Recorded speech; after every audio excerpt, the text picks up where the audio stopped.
if you're a little puzzled about the sermon title,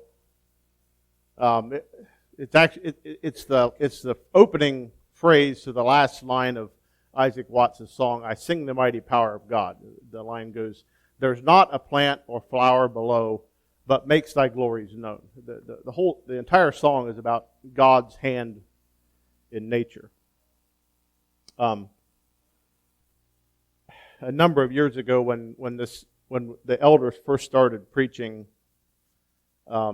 Mike gave us a little leeway, I guess. He said, if there's something on your mind, if it's something that interests you, wing it, go for it. Now, I can't remember, he may have said it doesn't even have to be that spiritually profound. But anyway, it's his fault.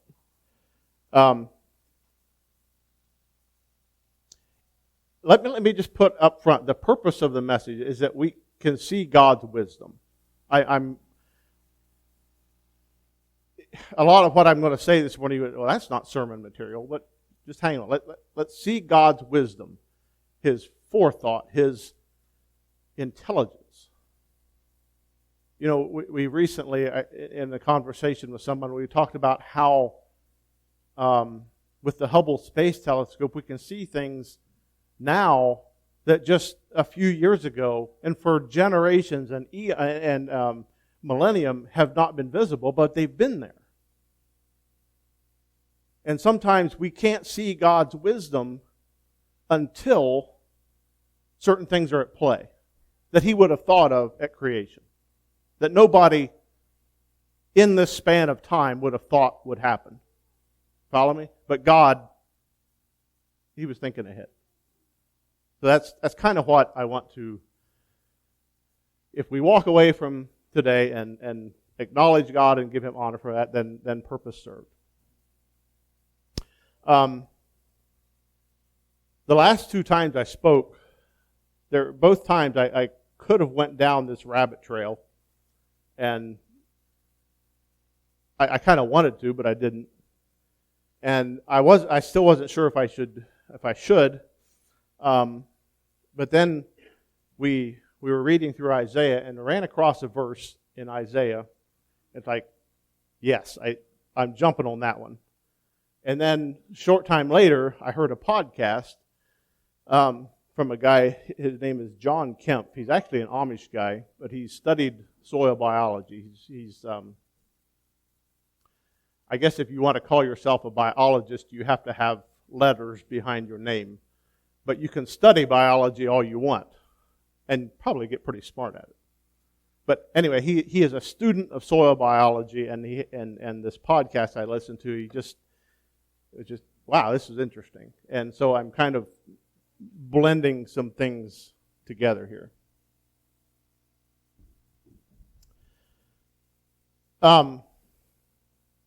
At any point in time in our culture, there are multiple threads, conversations, and I'll use the hipster term here, narratives that are just what are people talking about? What's on the front page? The top hit on the news? What's driving the news cycle? That's what I'm getting at. There's multiple things that are running through our public psyche at any point. And there's the accepted narrative, and then there's the narratives that are not accepted. I think you know exactly what I mean most of the time.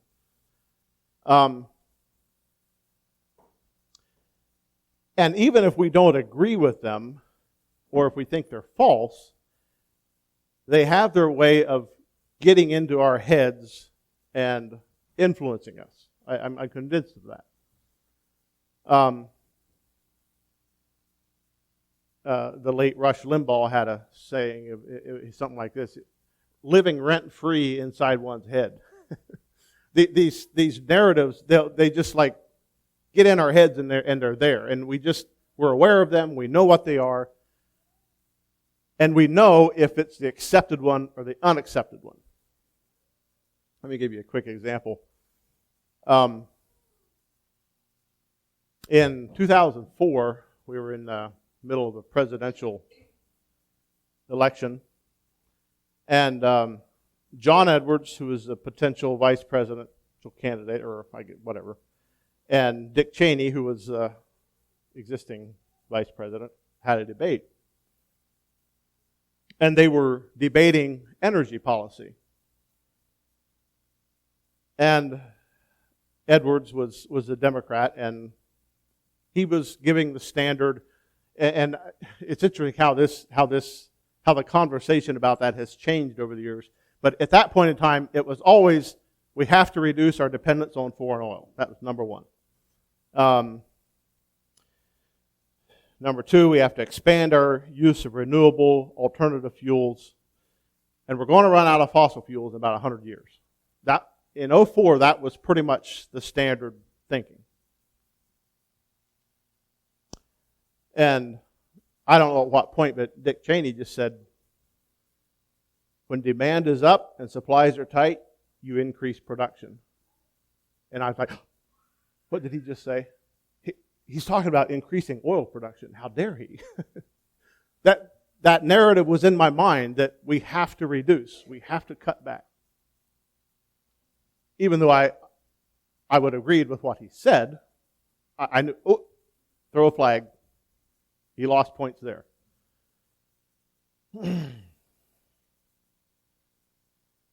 So that's an illustration of how these things get inside our head and just sort of, they're there. I'm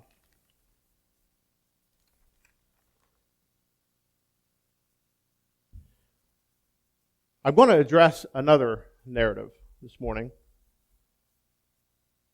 And I'm going to start with Scripture. Good place to start, right? Isaiah chapter 45. Now,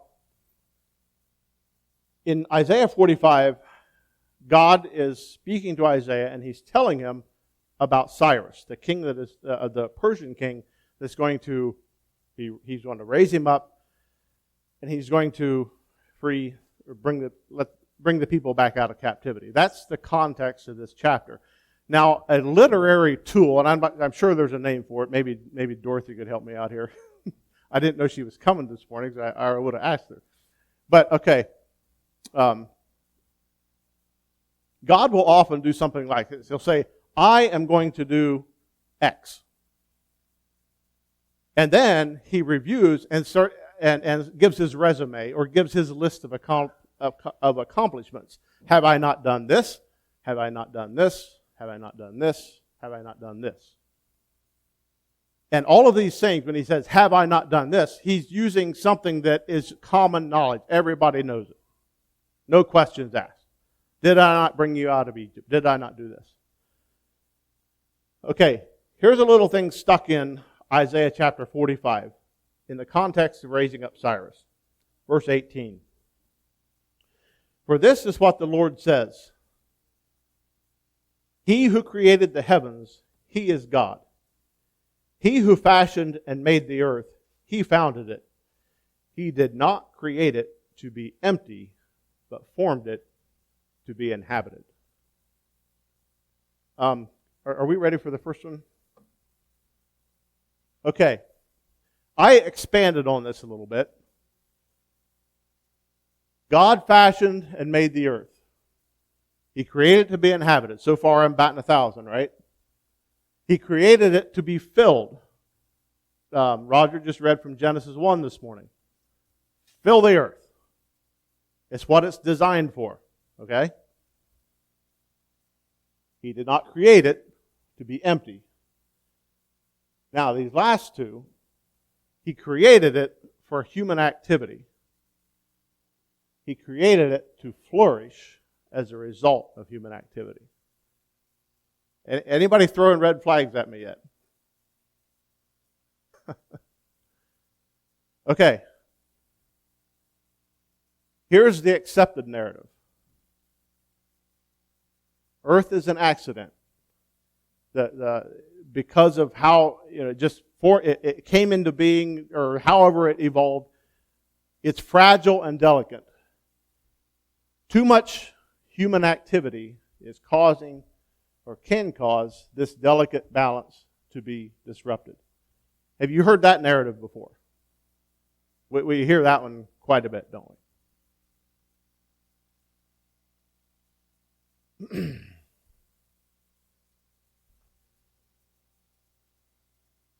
Now, where do these narratives come from? Do they come from secular humanists? Now, Jim this morning mentioned his aversion for progressives. Do they come from progressives? Do they come from devious liberals? How about 18th century Anglican pastors?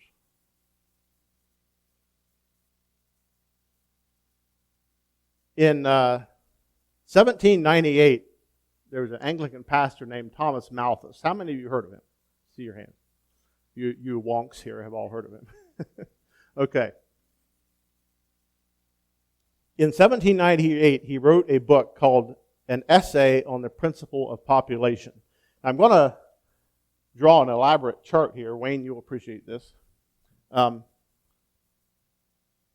Here was his thesis. Here, this line represents what the earth is capable of producing as far as food goes. This line represents the population. And when the population hits here, it's called the Malthusian Trap, but there's a couple other expressions. But that's when famine, starvation, everything else breaks out. And Malthus was saying, we have to avoid this. We have to somehow not let this happen. Late 18th century, 1798, he wrote that. And what is interesting is this has been the accepted narrative for 200 years. Over 200 years.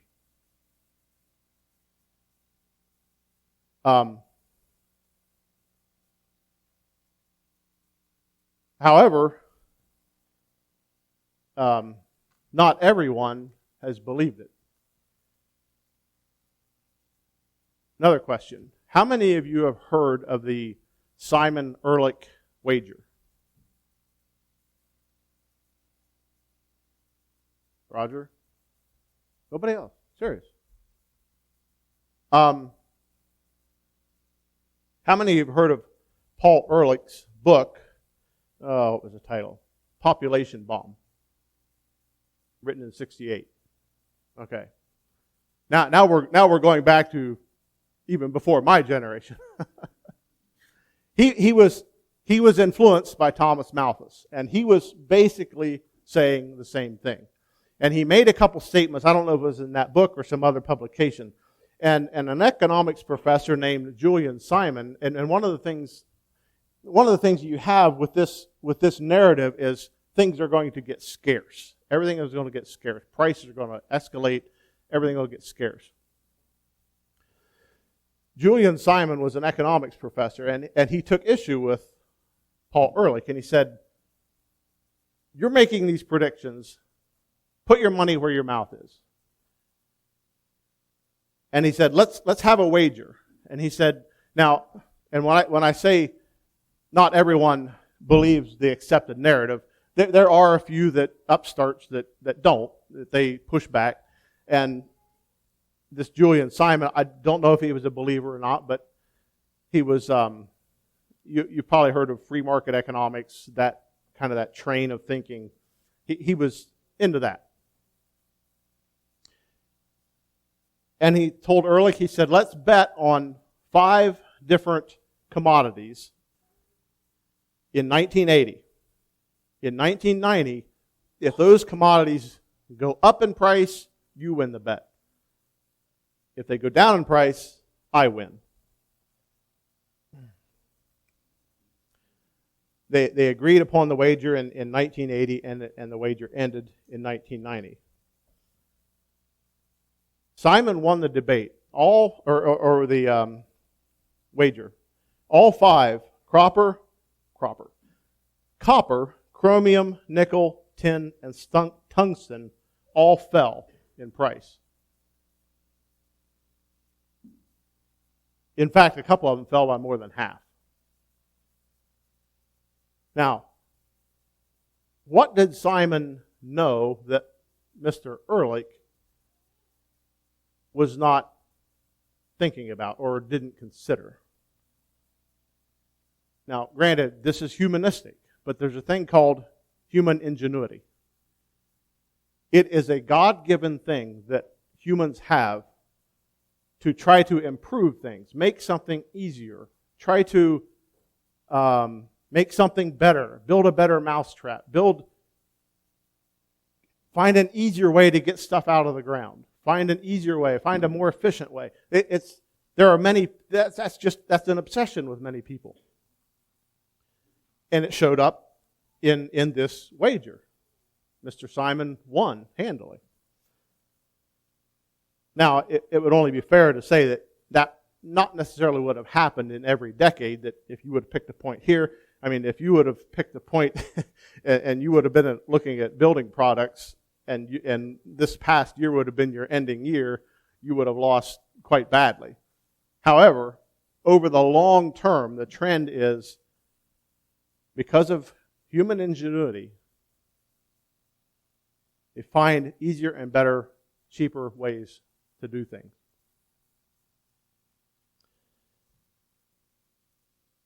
Now,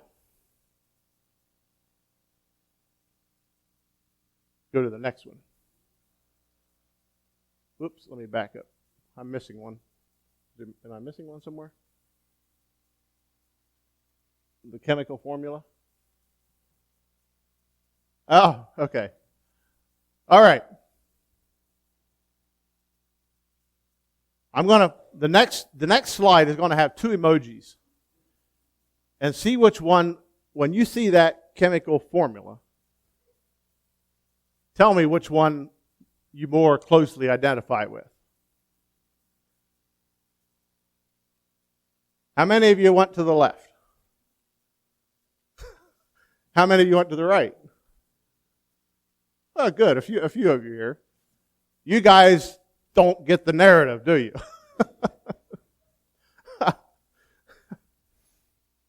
If I hit this, can I turn it back on if I just... Okay.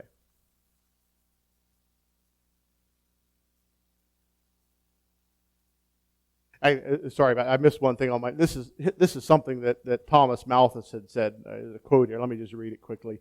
The power of population is indefinitely greater than the power in the earth to produce subsistence for men. In other words, he just saw the earth is limited. Population is going to overtake what the earth is capable of doing. Okay, so CO2, we are panicked, we are horrified with the symbol. I guarantee you 30 years ago, you probably wouldn't have, why are you putting those two emojis? And we didn't know what emojis were, but why are you putting those up? Carbon dioxide is just, it's just there.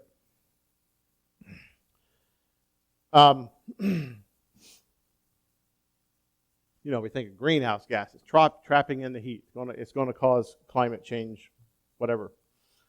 Now,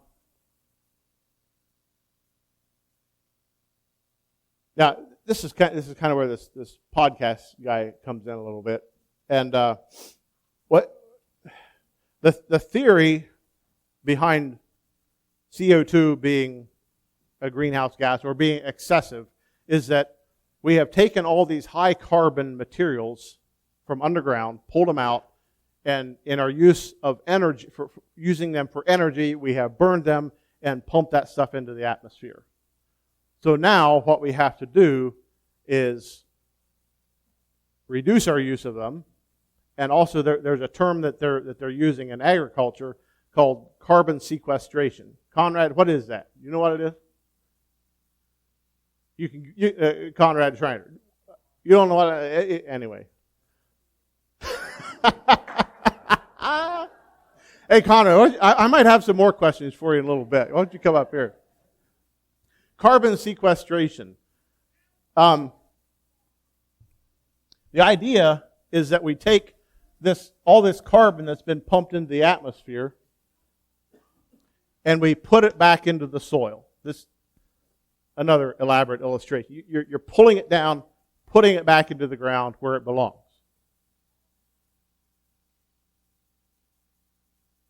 And let me, and this is where Mr. Kemp, I was listening to him, and let me just hold that thought for a bit. And he said something, and this is something to maybe pay attention to over the next year. Currently, the Intergovernmental Panel on Climate Change, the IPCC, is working on a model, climate model, that's going to be coming out in 2022, next year. In that model, they have been given some new data. I'm taking this from what Mr. Kemp said in his podcast. I'm assuming it's true. If he turned out to be false, I guess I'm spreading false information. But anyway, this new data that's coming out, or is available now, it's called solar particle forcing. I'm guessing it has to do with the sun. They previously had not used this data in their models because it simply wasn't available. Now it's available. They can somehow measure it. I think my numbers are right here, but he said 190 of the scientists were given this data about solar particle forcing and said, put this into your numbers, put this into your report. What do you see here? All 190 of the scientists agreed that 100% of the global climate change disruptions could be caused by solar particle forcing. CO2 is simply not an issue. Now, will we hear that? I don't know. But it'll be interesting next year when this report comes out to see if anything is, if the conversation changes. Just, I've thrown that out. But anyway, get back to the thing of carbon sequestration. That's like, and when these narratives start, it's like everybody jumps on board. So now you have private companies that are willing, they're trading in carbon credits. They're paying farmers so much per acre to adopt these practices like cover crops, no-till. What's interesting, though, is if a farmer has been doing that, I'll say religiously or diligently, he gets nothing. It's only the guy like me who's been tearing up his ground every year that if I started doing no-till and consistently doing cover crops, then I could get something. And so these guys that have religiously done no-till for the past 30 years are thinking, well, man, if I just took a chisel plow and tore everything up, then I'd be eligible. You kind of see the irony here? They've been doing these good practices, but they have to disrupt them in order to get the money. Anyway, carbon sequestration, the idea is put that carbon back into the ground. Now, what Mr. Kemp said, he said, it's not a bad thing to do, but he said, we're approaching it from the wrong angle. Okay, if this is the ground, he said, what we need to do is talk about carbon cycling.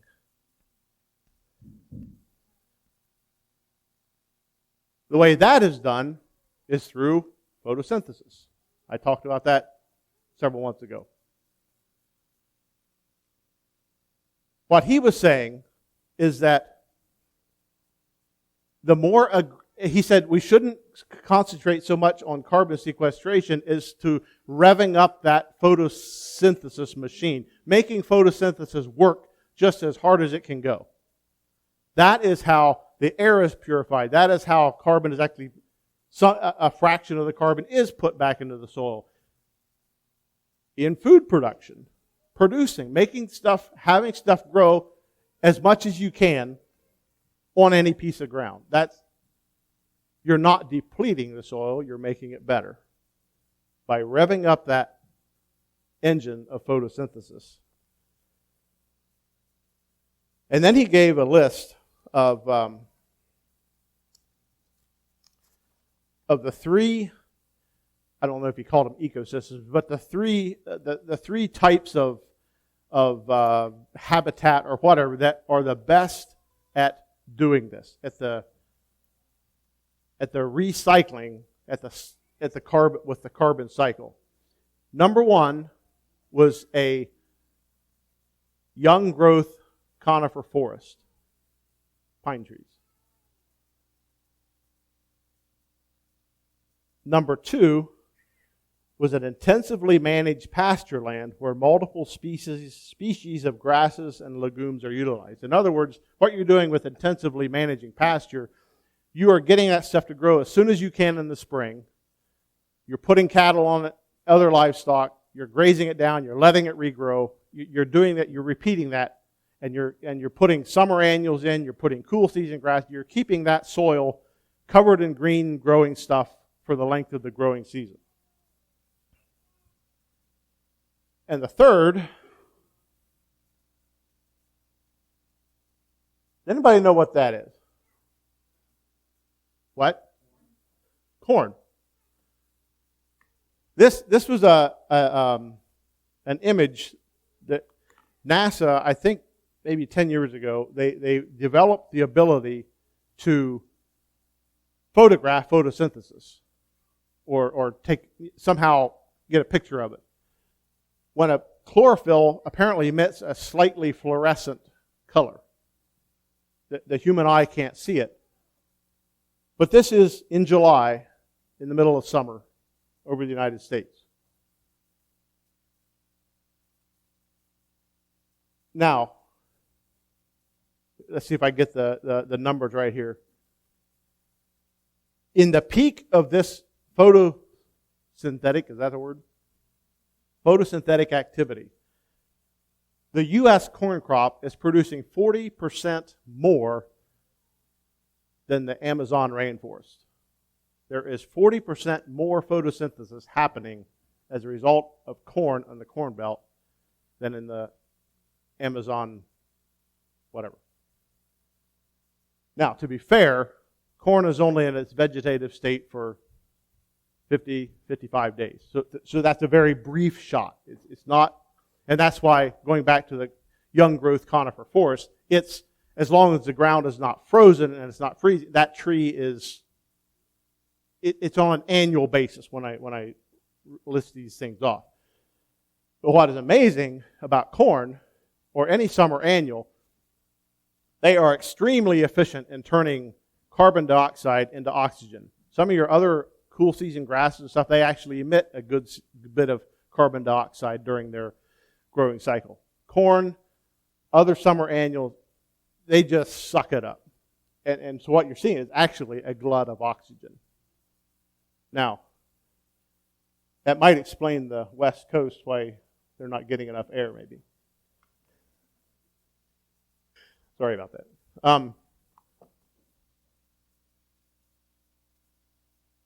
Now, what do these three ecosystems / habitats have in common?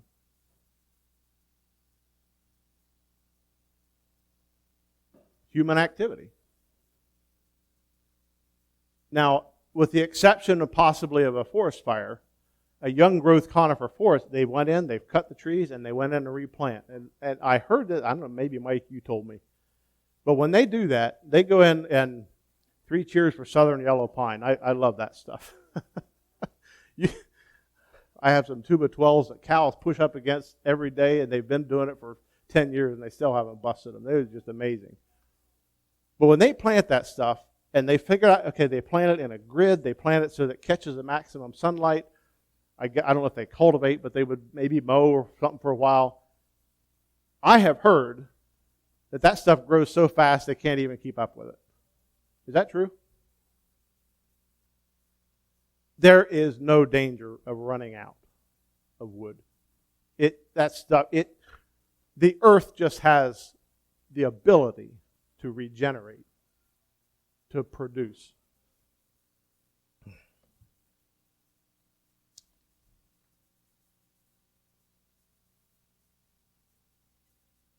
The Creator has designed the earth to flourish, with man's God-given desire to build, improve, and innovate. Is it possible we really haven't seen anything yet? Conrad Schreiner, another question for you. What's the world record per acre bushel, corn produced per bushel? 616 bushels an acre. 616 bushels. In 2 acres, you'd overflow a semi-truck. Now, and it was in Virginia, it wasn't in Iowa. Now, I guarantee you the guy babied that field of corn. He did everything he could. I mean, they have a National Corn Grower Yield Association thing. And 606. But listen, what was a good corn yield when you were growing up, Conrad?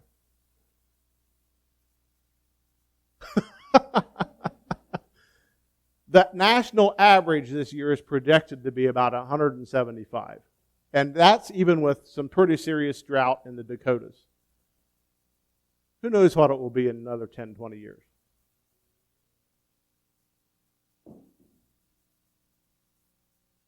I'm going to dive into something else that Mr. Kemp talked about. He said a couple things.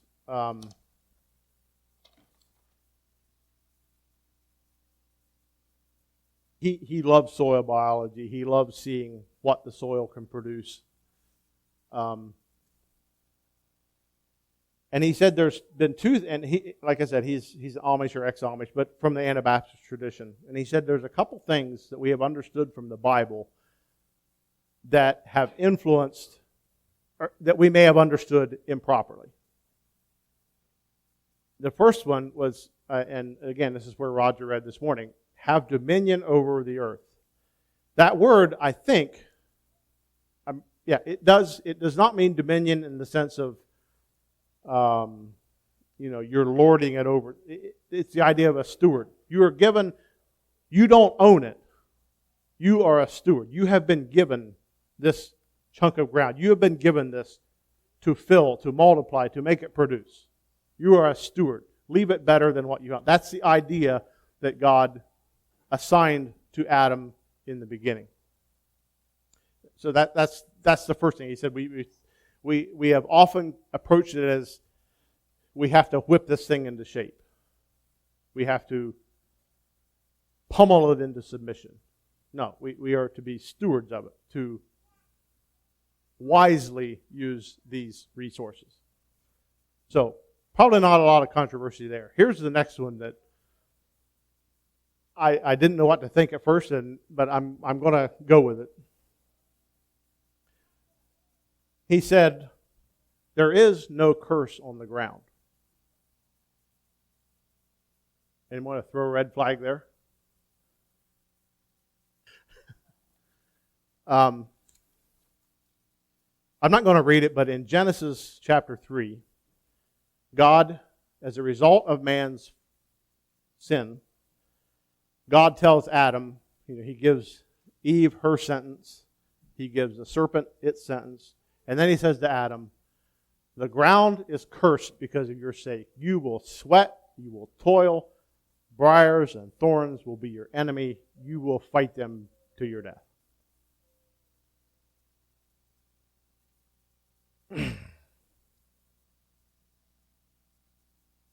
Now, let me paint a word picture here. If you want to negotiate with someone, and I'm not suggesting we negotiate with God, just put that out of your mind. You want that person to be in a good mood when you negotiate with them. If you're trying to get something or improve your lot, let's just say, maybe let's just say one of our boys is not doing his schoolwork like he should. That would never happen, but one of our boys is over, instead of doing his schoolwork, he's tinkering with something. And all of a sudden, as he's tinkering, and Becky's already suspicious, there's this giant crash. So Becky puts down what she's doing, and she marches over to that desk where the crash happened. And on her way, she trips on a scooter that another little boy may have left lying on the floor. That is not a good time for me to try to negotiate with Becky, is it?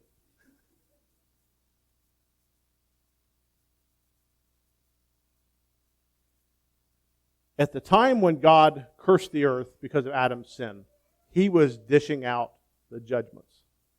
Okay? This is what you're getting. Did God still love them? Yes.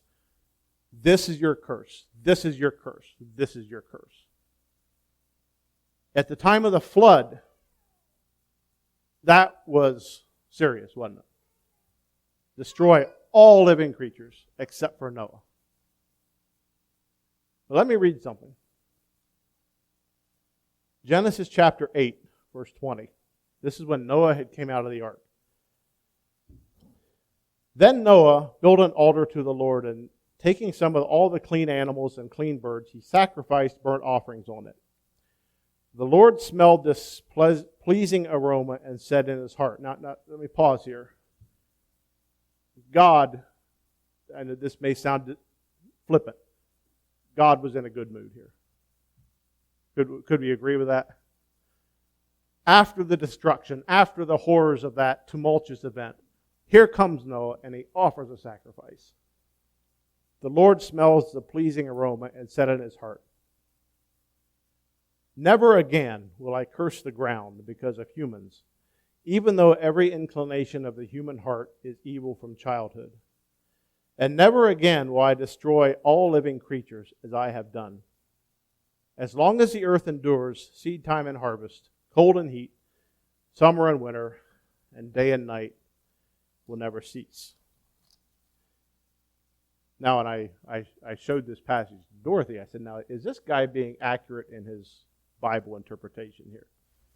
And Dorothy loves Bible interpretation, so we sat there and we hashed it over a little bit. And it looked pretty much like God was tying all this to the flood. You look at when, referencing that, it looked like this was a package dealing with the flood. One morning, as I was just leafing through a few chapters before that, I came across an interesting verse.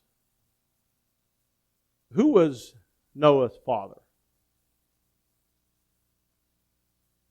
Lamech. How old was Lamech? No looking. How old was Lamech when he died? PJ? You already knew this. 777. Does that make you think of anything else? Does that make you think of a different narrative? We're not told whether Lamech was a righteous man or not. He died a few years before the flood, if you do the math. But let me read what he said. When Lamech had lived 182 years, he had a son. He named him Noah and said, "He will comfort us in the labor and painful toil of our hands, caused by the ground the Lord has cursed."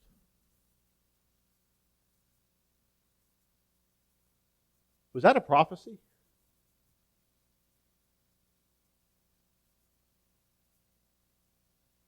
Let me suggest something. I'm not going to suggest that the curse of Adam, the curse on the ground, is over. I'm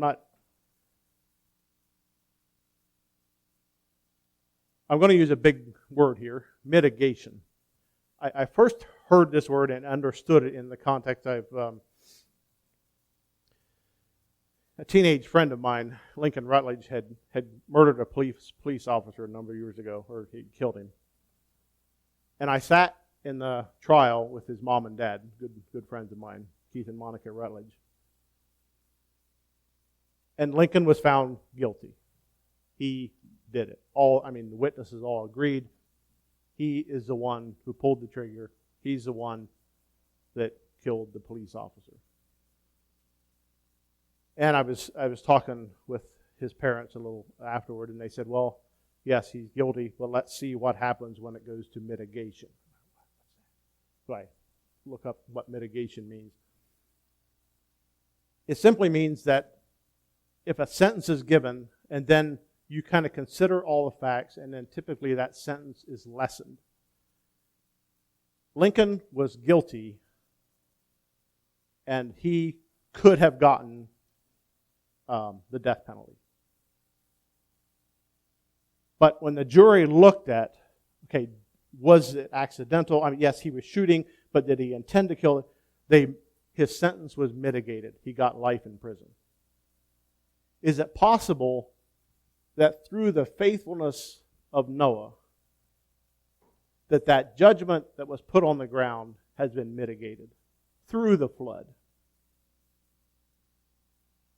Can you imagine? Well, let me ask this first. How many of you had to sweat and toil for your lunch today? Oh, you didn't, Roger. I don't think we have any idea. Imagine before the flood, before the climate really changed. What if multiflora rose grew like giant ragweed? People are gasping. Is that what Adam had to deal with? Day after day, just a battle to keep these rose bushes and thorns pushed back. I don't know. But look at what the four seasons, what did God say? Winter, or springtime and harvest, cold and heat, summer and winter, day and night will never cease. How has that mitigated that? We have a winter. Now, granted, we're not in the tropics. That would be a different story. But much of the earth is in an area that would not, that would experience the seasons.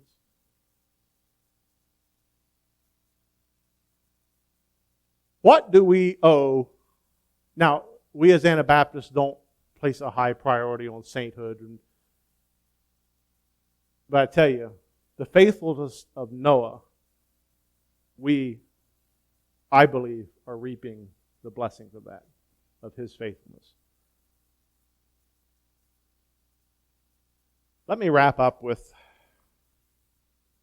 something I read, this book, Environmental Stewardship. If those of you recall, when Wilbur Bender would find a book that he liked, he would buy a bunch of them and pass them out. And he got one for me, and I don't know where mine is, but thanks, Mike, for loaning me yours. And there's three articles, one by a Jewish rabbi, one by a Catholic priest, and another by an evangelical. And they just the title of the book is Environmental Stewardship, and they just give some good thoughts. But the Jewish rabbi gives. I'd just like to read. It's kind of a long paragraph, but I'd like to read this in light of getting back to the thing of these narratives. And you don't have to look very far to know that they are out there, and you can be on the wrong side of them. But let me read a paragraph here. Kind of thinking, how should we live? How should we? Do I go out and just act like I know everything about this subject? Do I go out and just pretend that, anybody who believes in this stuff, you're just being stupid? No, you don't do that. Let me read what he has to say. The Talmud relates that during the pilgrimage festivals, the Jewish temple was so crowded that people barely had room to stand. However, during the period of the service that called for worshipers to prostrate themselves upon their knees on the floor, there was mysteriously sufficient room. This is indeed a mysterious account, since everyone knows that people on their knees require more floor space than people standing erect. During the part of service when people were on their knees, conditions should have been more, not less, crowded than when the people were standing. The traditional explanation is that standing erect is a metaphor for a condition of arrogant self-absorption. Prostration is a metaphor for humility and awareness of others. Finally, the temple itself is depicted in the Torah as an almost mathematical model of the world. It is not hard to grasp the truth of this message. If a population consists of humble people constantly aware of one another, it never feels crowded. However, if a population finds itself surrounded by a few arrogant and self-centered individuals, conditions feel overcrowded. A couple weeks ago, Rob preached about pride. How many relationships have been destroyed by people that do not walk in humility? He has shown you, O man, what he wants: to do justice, love mercy, and walk humbly. We live in times where there's ample opportunity to assert our opinions, to get angry with people. I would encourage you to think of this word picture. Humble people can live together. When people are proud, that's when they take up a lot more room.